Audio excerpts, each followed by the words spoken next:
Hey everyone, and welcome back to Daily Tuition. In this tutorial, I'm going to show you how you can make this beautiful customer review UI using HTML and CSS. I'm going to show you how you can add this beautiful carousel and add this customer review inside that carousel. You can add this model anywhere in your website. So let's get started and see how to make this beautiful UI using just an HTML and CSS. So you can see here on the right side, I have the VS Code.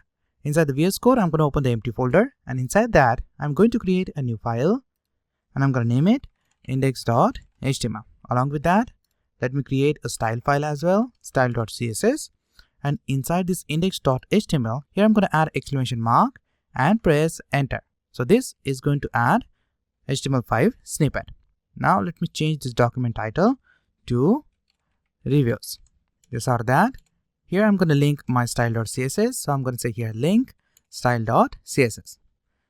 Just out that in the body section right here, let me first simply add a container, and inside that I'm going to add h1 heading tag, and here I'm going to say reviews. Save the changes and let me open this file in the live server. So I'm going to right click here and say open with live server. So this is going to open this index file in the live server. You can notice here. Now just out of that, to make this design, we are using the font family Poppins. So let me just open a new tab here and search for Google font. I'm going to search for Google font and open this Google font website. And from here, I'm going to select this Poppins font, choose the regular style, regular 400, and copy this import statement. I'm going to copy this. Then I'm going to paste that inside the style.css, something like this. And here I'm going to say asterisk, select all the descendant elements and specify this font family, this one. So I'm going to paste this font family here, something like this. So when I save the changes, you'll get this font family to the HTML element. Now, just for that, let me create this board, this black board, and both this title. So inside my website, I'm going to just create here in the index.html. Let me get rid of this h1 heading tag. And here I'm going to create first my board. So I'm going to create a class called board. And inside this board, I have h2 heading tag with some text. So I'm going to simply say here word from our customers. Save the changes. So here I'm going to have my title, that I'm going to add a paragraph here with some text. So I'm going to copy some text and specify that here. Once I have my board and my title, let me specify style to it. So I'm going to back to the style.css, and here I'm going to first create here a root element and then specify some colors here. So I'm going to first create here color dark and then specify hex value. So I'm going to simply specify here hex value of the dark color. Then I'm going to create my second color. So I'm going to say here color secondary dark. And then I'm also going to specify here hex value of the different color. So I'm going to create my few variables here, something like this. And then I'm going to use these variables throughout this tutorial. Now once I have my variables, let me just call here container. Let me select my container div, this one. And then here I'm going to specify height. Height is going to be 98 viewport height. Then I'm going to specify display, which is going to be flex. Then I'm going to specify flex direction is going to be column, justify content, center, and align items, center. So this is going to vertically and horizontally center this content. Just for that, I'm going to select my board, this one, and to this board, I'm going to first specify max width, which is going to be 987 pixel. You can specify any value here. You can create your own board with your own value. Just for that, I'm going to specify here width, which is going to be 100%. Then I'm going to specify here background color, and I'm going to specify here my dark background color. So I'm simply going to specify here color dark. Then I'm going to specify here text align, center, border radius is going to be 8 pixel, and padding. Padding is going to be 4 em to the top and bottom and 0 for the left and right. Something like this. And just for that, I'm going to create here a global class called text light. Using this class, I can specify light color to my HTML element. So I'm going to say here color, which is going to be color light. Save the changes, and I'm going to back to the index.html, and to this h2 heading tag, I'm going to specify class text light.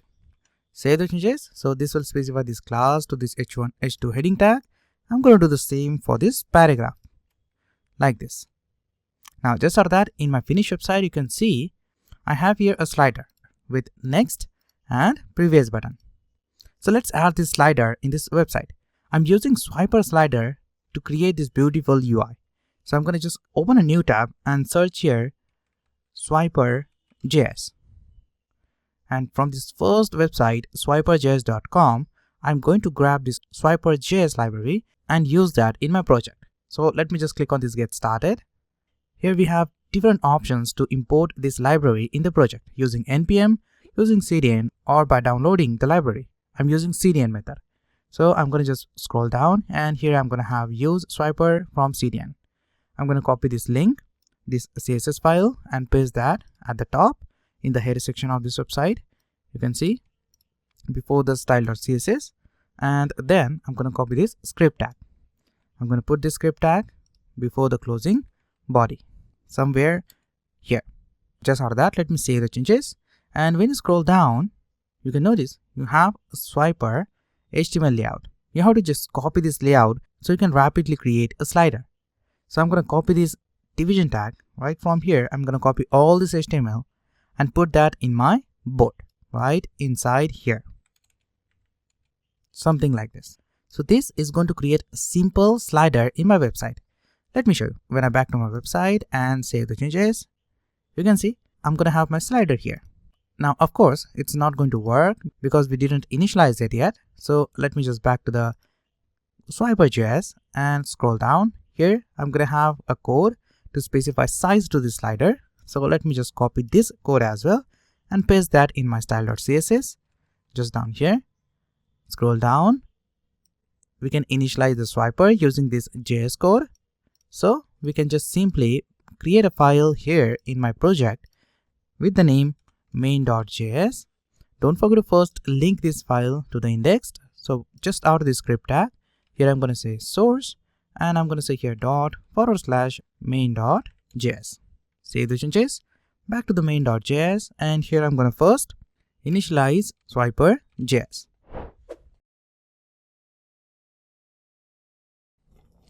So to initialize swiper, you have to create here a variable constant swiper. You can specify any name to this variable, that's upon you. Then I'm going to specify here equal to sign, and then you have to initialize the swiper with new keyword. So this is going to create a new instance of swiper class. So I'm going to say here new swiper, and in this parenthesis, you have to specify the selector. You have to specify the slider class. You can see in the index.html, we created this division tag right here, and we have the class here swiper. We're going to initialize this div as a swiper. So we are going to copy this class and then specify that here. Make sure you have here dot. So this is going to select this swiper class, and then I'm going to specify different parameters to it. Specify here comma, and then specify different parameters here inside an object. So I'm going to first say here loop is going to be true. If you need pagination, then you can add this object, something like this. You don't have to change this class because we have this class in this index.html. You can notice. If you change this division tag class, then make sure you pass that same class inside this pagination, right? Just after that, if you need navigation as well, then you can add these previous and next navigation objects. So I'm going to copy this, paste it something like this. So the next element is this swiper button next.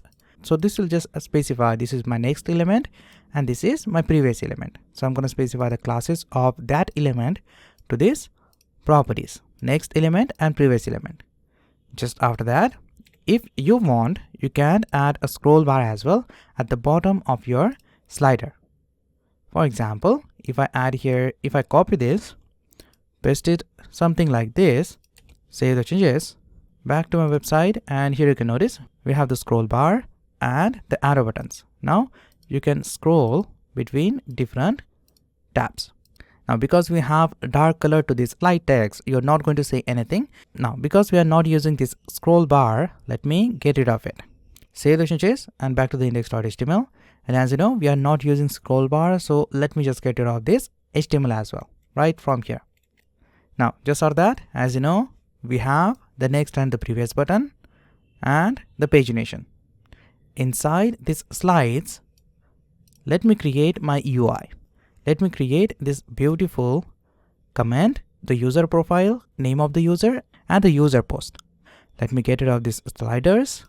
And in the first slide, right here, let me create a division tag with the class flex. And then I'm going to specify here comments. And inside these comments, I'm going to add the user comment. So I'm going to copy some demo words and specify that here. Save the changes. So this will add some demo words here. Just out of that, just out of this comment, I'm going to have my profile. So I'm going to say here dot profile. And inside this profile, I'm going to add my image. And in the source attribute, I'm going to copy a link and specify that here. So this is going to be the user profile link.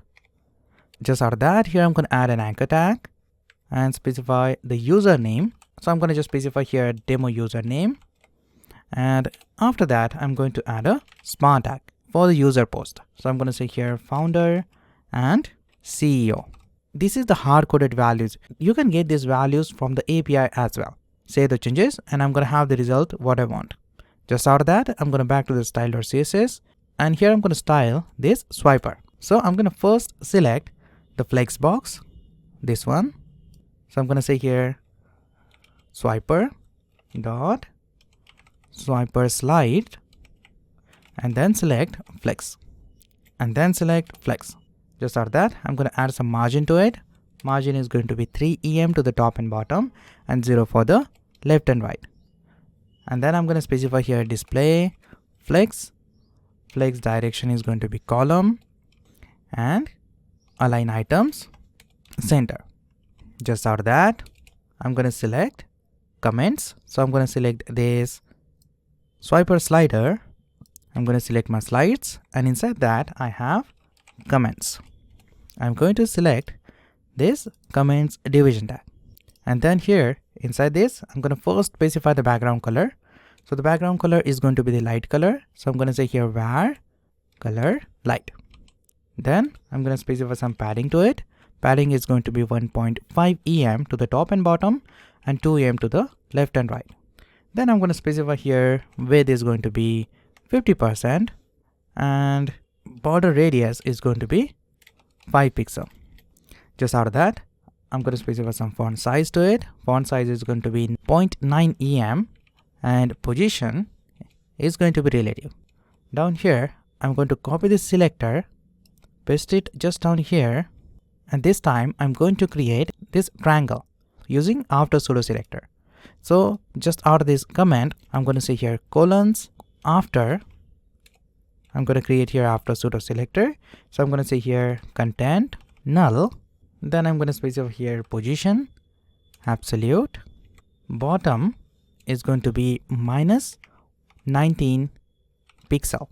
Then I'm going to specify here left 45%. So this will center the triangle. And then I'm going to specify here width 0.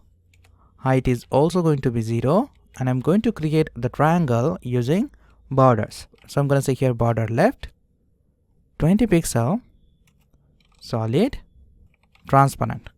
Save the changes. Just out of that, I'm going to say here border right 20 pixel solid transparent. And then I'm going to say border top 20 pixel solid, and this time I'm going to specify color light. Z index minus 99. Oops, I think I misspelled this value. It's 20 pixel. Yeah, that's right. So I'm going to have the triangle right here. If you remove this image, I'm going to have the triangle to this rectangle. Now, just out of that, let me style this profile. So in the style.css, just down here, I'm going to first select the swiper, then select the profile, and then I'm going to specify here display flex. Flex direction is going to be column. Then I'm going to specify align items center, and margin top is going to be 1 em. Just out of that, I'm going to select this image. So let me copy this selector, paste it down here, and then I'm going to select the img tag, and then I'm going to specify width, which is going to be 30%. Then I'm going to specify border radius 50%, border 5 pixel solid, and then I'm going to call here my variable, which is color primary. Just out of that, I'm going to specify some margin to it. Margin is going to be 10 pixel to the top and bottom and 0 for the left and right. Something look like this. Now let me increase the height of this slider. You can see when you scroll up, we have this swiper class and we specify the height here, which is 300 pixel. I'm going to change that to auto. So you can see we have the auto height to this swiper. Let me scroll down, and here I'm going to select this anchor tag. So I'm going to select this profile first, and inside this profile we have the descendant anchor tag. I'm going to select that, and I'm going to first remove the text decoration, which is none, and then specify color to it. Color is going to be color light, like this. Just out of that, I'm going to select this span tag. So I'm going to copy this profile, this selector, and then I'm going to select the descendant span tag. Then I'm going to specify color to it, which is color text. So I'm going to select the var and then specify color text variable. Then I'm going to specify font size 0.8 em. That's super easy, right? Now just out of that, let me change the color of this next and this previous button. To change that, let me first select the swiper, and inside the swiper I'm going to have a class called swiper button previous. You can notice here swiper button previous and swiper button next. I'm going to select both these classes. So I'm going to say here swiper button previous, and then I'm going to say here comma. Let me copy this and specify here swiper button next, and then I'm going to specify here some color to it. Color is going to be, I'm going to call here var function and then call here color text. Now as you can see, our beautiful review UI is ready.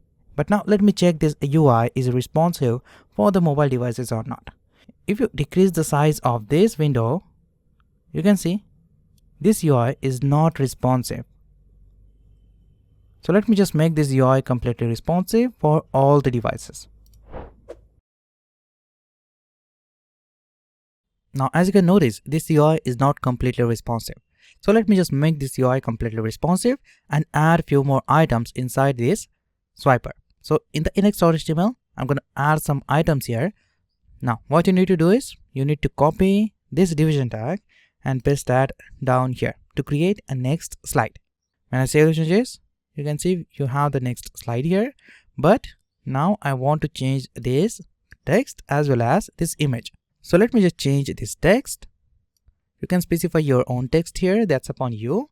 And then I'm going to change this image. Save the changes. When I click on the next button, I'm going to have my next user review. Let me copy this slider again, specify that here, and I'm going to change this, and then I'm going to change this text and this image. So as you can see, we have 3 slides here inside this swiper. Now let me just make this swiper completely responsive. So I'm going to back to the style.css, scroll down, and here I'm going to first select the media query of 320 pixel. So I'm going to add here a media query, add here a media, get rid of the screen, and in the parentheses I'm going to say here main with 320 pixel. So if the viewport is greater than 320 pixel or equal to 320 pixel, I'm going to apply all the classes of this media query. So I'm going to first select my board, the board class, and I'm going to specify here with auto. Now if you decrease the viewport, you can see now the slider is completely responsive. But now what I want to change the swiper class value, this one. I'm going to copy this class, scroll down, paste that class here, and the width is going to be 320 pixel. Just out of that, let me select the board again and select the descendant h1 and the paragraph, and I'm going to add padding to it. padding is going to be 0 to the top and bottom and 2 em to the left and right. And when I save the changes, you can see we have the width 320 pixel to the slider. If you decrease the viewport, you can see now it's completely responsive. Just like that, when the viewport is greater than 320 pixel and equal to 768 pixel or greater than that, I'm going to specify some different CSS properties to this swiper. So I'm going to create here a media query for the minimum width of 768 pixel. And here I'm going to select the width again and then specify width is going to be 100%. Then I'm going to select the swiper, specify that class here, and this time the width is going to be 600 pixel. Now what I want, when the viewport is less than 768 pixel, I don't want to display this next and this previous button. User can easily slide this with his fingers. So when the viewport is less than 768 pixel, I'm going to remove this next and this previous button. So to do that, I'm going to scroll up. You can see we have the class here, next and the previous. I'm going to select this. Here I'm going to first specify display none. And when the viewport is greater than 768 pixel, here I'm going to simply first select that class, something like this, and then specify here display initial. Save the changes. Now when the viewport is greater than 768 pixel, you can see we're going to have this next and this previous button. If you check this review UI is responsive for all the devices or not, then you can see it's completely responsive for all the devices. If you find anything useful, don't forget to press the like button, share this video with your friends. In this year, there are amazing videos are about to come. That is all for now. I will see you in the next one.